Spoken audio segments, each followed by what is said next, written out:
All right, so this show's kind of going from like a, personal Wataru lifestyle to this like almost as a philanthropist, as in like the fact that he's not really, I guess he's still worried about himself and obviously everything, but more or less he's worried about everyone around him and just the situations that he's in and the fact that it's not about him anymore, which is really, I mean, to be fair, it never really has been about him the whole time, but it has to an extent, especially with the second third of it. And now we're reaching this final quarter of the series, and he's been really, things are starting to come together as a tie.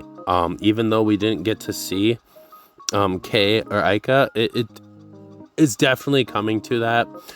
But before we delve more into that, I guess let's talk about this episode and then we'll get into that, because I think it's something that's really kind of cool about this is it's not necessarily to the same extent as most rom-com slice of lives where, it's constantly like those two fucking up or not even like getting along and then out of nowhere kind of just really loving each other and stuff. It had those characteristics and extents to it.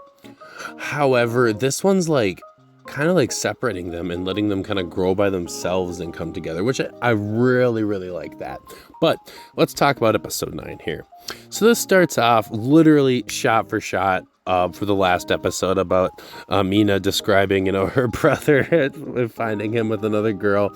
And we get to see Wataru's reaction, and he just puts his hand behind his back and screams because now he's involved into this like family dilemma, because obviously as a co-worker and I guess pretty much a friend by this point into their relationship, as that he's now involved, okay? Especially because he kind of asked about it. He is now definitely involved, and he realized how hard it is for her to confront her brother now, and on top of that, there's no way she could quit her part-time job, because why would she want to go back to sulking and moaning and crying about that when she needs to grow up and become herself now? And that's almost a sign because of that. But now he knows why she's become a part-time worker. And then, so he's pretty much, confronting her about the fact that, let's do our best. You got this, you're doing good. And, obviously she agrees to it, and they get down to the workplace, and he kind of feels like maybe more or less her venting about that was a sign for her to be more determined and to push harder and strive at this job. And it's been showing lately. And we're just kind of going along during our day, and of course, who decides to show up other than Sasaki-san? And obviously, he introduces her to Mina and vice versa. And he likes to right off the bat tell her, you might not believe it or not, but she's a middle schooler. You don't just want anybody else to fall for that, treachery that he had to go through. But, so they've been introduced to each other, and of course, she says, that's your senpai, yada, yada, yada. And they introduce, and she's like, nice to meet you. I'm your kohai. And that's Mina, of course. And of course, looking at Mina versus Sasaki's like, oh, that's kind of awkward. Obviously, you'd think it'd be the other way around. But, so right off the bat, he tells Sasaki that Mina's really into books and that she loves reading. And of course, Sasaki also loves reading quite a bit. She's also a regular. So they become like right off the bat good friends because they both love reading. And so she asks, Sasaki asks her what kind of books she likes to read. And Mina, says like everything. She just loves books. And so right after that, that's those two, kind of talk a lot about books, and the fact that Sasaki wants a recommendation, but, she's just kind of thinking about it for a minute. And while they have her here, they decide to do some customer role play, because obviously Wataru knows that once this training is done and everything, for we know he's going to leave. So Wataru goes first, and he asks her if they got any magazines and why don't they carry them. And so she's she just goes to the fact of, well, hold on, let me go ask the owner. And he gives her appraisal, closes his eyes, does the general head nod, so that's definitely an option you can do. But then she walks away to go see the manager actually like it was a real situation. And oh my gosh, it's absolutely hilarious because Sasaki's like just kind of like this bystander, and so he goes and he finds her again and finds out, you know, he wasn't in a bad mood and it was fine, she did a good job. It's just the fact that this is role play, and of course she took it a little too far. So now it's Sasaki's turn to come up to bat, and he asked her to be a troublesome customer, you know, because that's the kind that we want to help Mina prepare for it. And so she gets up to the counter and her boobs just jiggle, and Mina gives this glare of like, damn, jealousy. And Wataru does this eye close to the side, like, you know, just the casual, oh Jesus. That seems to be a common thread with her. But, you know, it doesn't really do much. She recommends her a book, gives her a book, and she leaves, and she, you know, she says she'll come again and talk about the book that she read. Now, Wataru gives her some encouragement again and says, you know, even when I quit, you know, I think things are going to be good in your hands. And that leads to the Mina, you know, asking, you know, they're saying, you know, you're quitting? And, you know, he tells her that's why there was recruitment for a part-timer, because, you know, the store is not really busy enough, especially since that day the only customer that they really had was you know, Sasaki, and it's not like that was much of a customer. She just bought one book. And so work's done, they're leaving, and Wataru's kind of thinking about how once work's done, you know, Mina's probably not going to talk to him that much, and they'll just become strangers again. And, you know, he's kind of questioning why she talked to him about something like that. And realistically, as a viewer, we know it's because obviously she's starting to trust him more than anybody and become close, because she has nobody to come close to because her brother's been busy, you know. So he's at home, he's reading these text messages from, you know, Aika and Kei about, you know, like the conversations he's had, and the fact that he says, you know, she must be independent, and, you know, Kei's like, you know, is that serious for her? And then, you know, Aika's like, you know, if that's what she really wants, you know, she gotta make sure she really wants to do that. And it's this nice little group chat between the three of them that they've had obviously all summer, but it seems to be getting more close now that, you know, Wataru confronted the whole fact of what he's been dealing with his job, and her as well. Now, of course, the older sister wants a coffee in the morning, you know, with a very specific ratio to milk, 8-2, sugar in a teaspoon with some caramel powder, like it's some type of cafe. And of course, Wataru is, you know, he's making it and everything. And while he's making, he's getting texts, you know, and they want to know how everything goes when school starts. And he thinks, you know, why she talks to him is because, you know, maybe it's because she has no one to talk to. And then once school starts, you know, maybe she won't. Obviously, he's already delved into this, she won't talk to him. But if she had another girl or somebody else in that situation, she would have talked to them instead of him. Kind of shooting himself down. But at the same time, it's because of who he is. You know what I mean? It's not necessarily, it could have been anybody, right? But he's that kind of person that you can lean on and talk to, and he'll stand up and help you, which is something I think he's got to learn. But more or less, he gives his sister the coffee, and she is just in utter disgust, pretty much asking if there's something on his mind, puts it back on the plate and leaves. And he's just like, you're not going to finish the coffee? What the hell? I just spent, you know, like 5-10 minutes making this thing. Until he takes a sip of it and realizes that he put salt instead of sugar in it. So clearly his mind is a little busy at the moment dealing with this whole scenario. And so we get to work the next day, and Mina's training, or not necessarily training, but he's kind of just, you know, giving her the ropes more or less, and she's trying to carry as many boxes as he does. And, you know, clearly tells her, you're way smaller than me, you do not have to carry that many. And he makes this comment of, like, the fact, internal comment, of course, when she goes to carry just one box, that he says it's almost like a elementary schooler training for a job because she's so small. And we see this glance of her, right? She's kind of just chilling there, and there's this book that's like, pretty much my assumption from what we get here is it's a cookbook on how to make, you know, an omelet, a rice omelet, any omelet, you know. And she gets this kind of flashback of her, and she's at home with like pasta, omelets, and rice all that stuff, all those cookbooks. And she's coming down to go tell her brother about it and make him an omelet.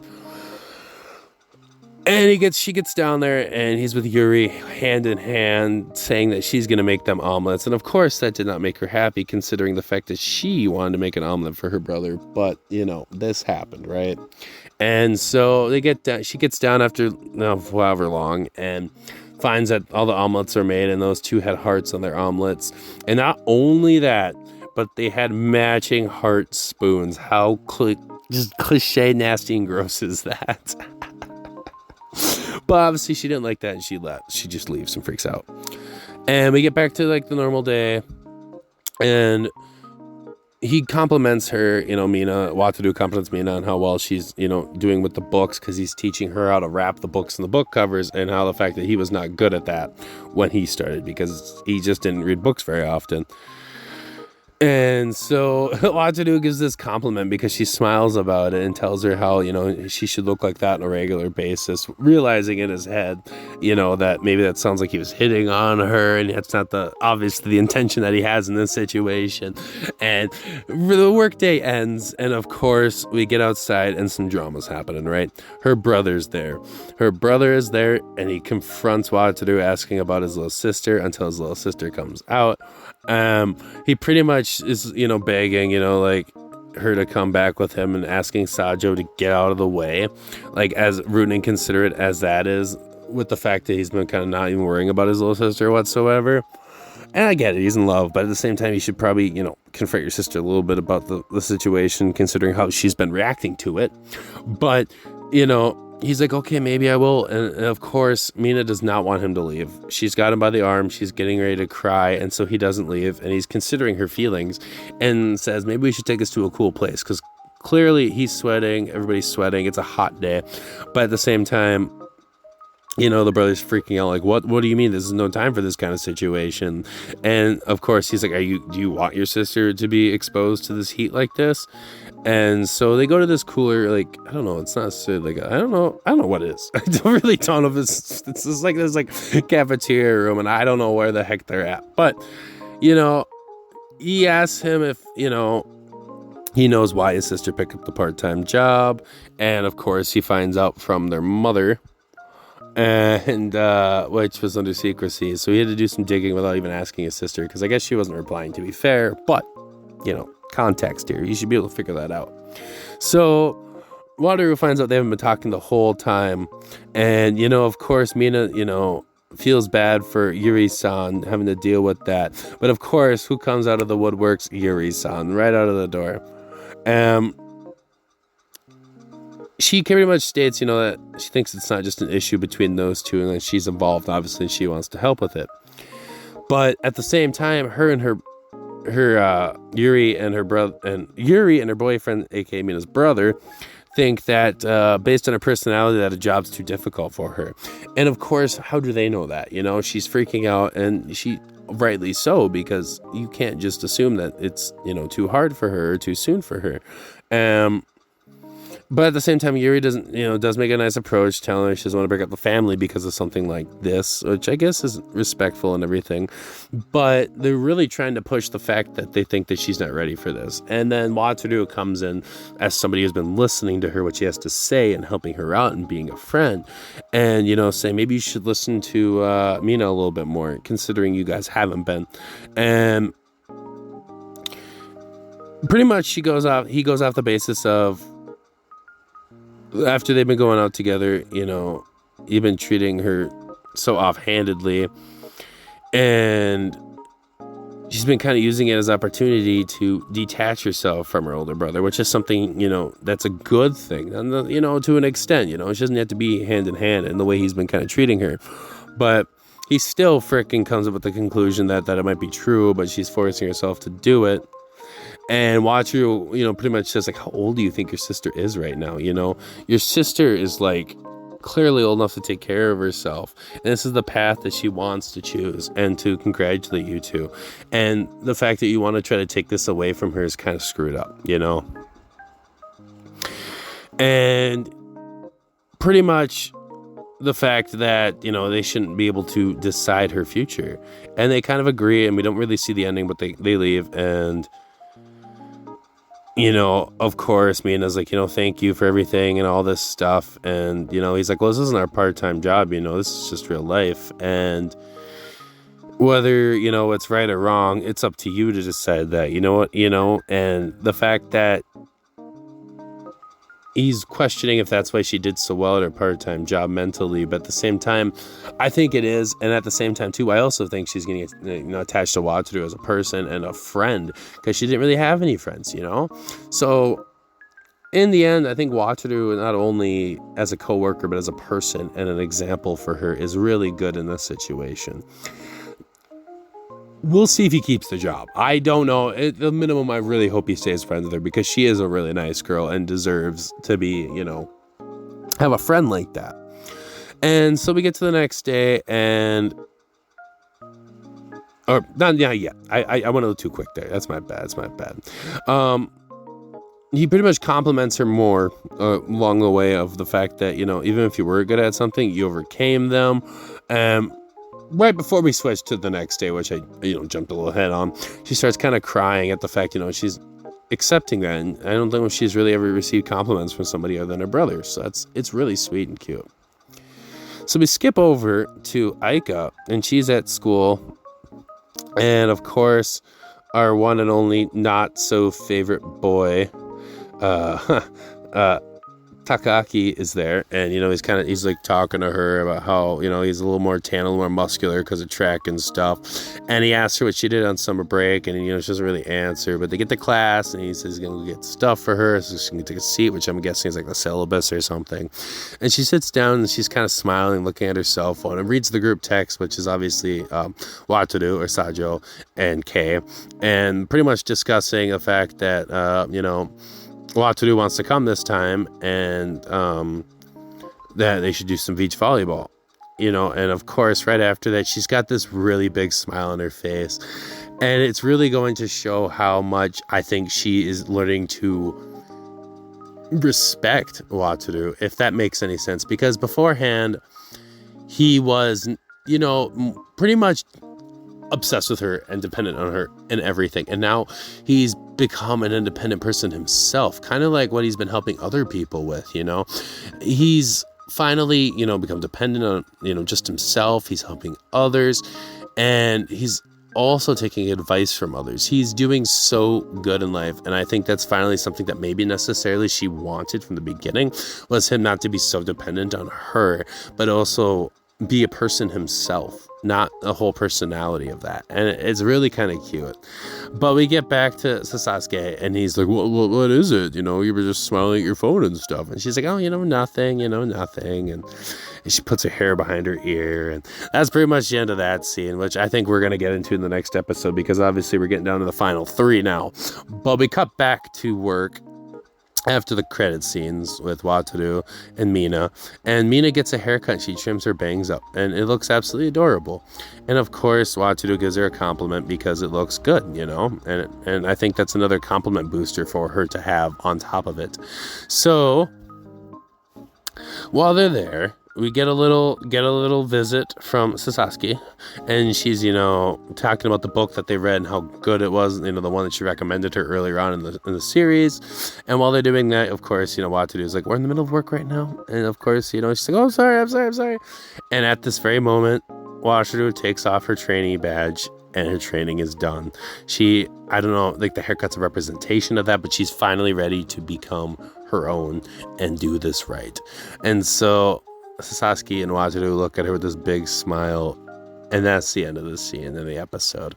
Overall, this was a very great episode. I give it like not the best I've watched yet, but very well you have to watch this episode. And clearly, if you're on episode 8, you're definitely probably watching the series already, but this is really starting to well round off our characters here in development and personalities. Now we just need to top that cake and get that relationship going between Aika and Wataru. And I'm very excited for that. It's something I look forward to every single Monday. Well, I upload these Tuesday, but I look forward to it, and I hope you guys do too, because it's such a good series and deserves more than it is getting. If If you enjoyed this video, leave a like. It means a lot to me. And if you're feeling generous, hit that subscribe button. Trying to get to that 1K and beyond. I do the can't even talk. The seasonal reviews twice a week. I'm doing the summer season right now, which is Mashoko Tensei, and this one that you're watching right now. And then I try to do the podcast once a week, which this week will be on Saturday night instead of Friday due to complications with scheduling. And then I want to try to do my usual just off-based video this week as well. So with that being said, thank you very much. This has been Squids, and I hope you enjoyed, and see y'all in the next video. Peace.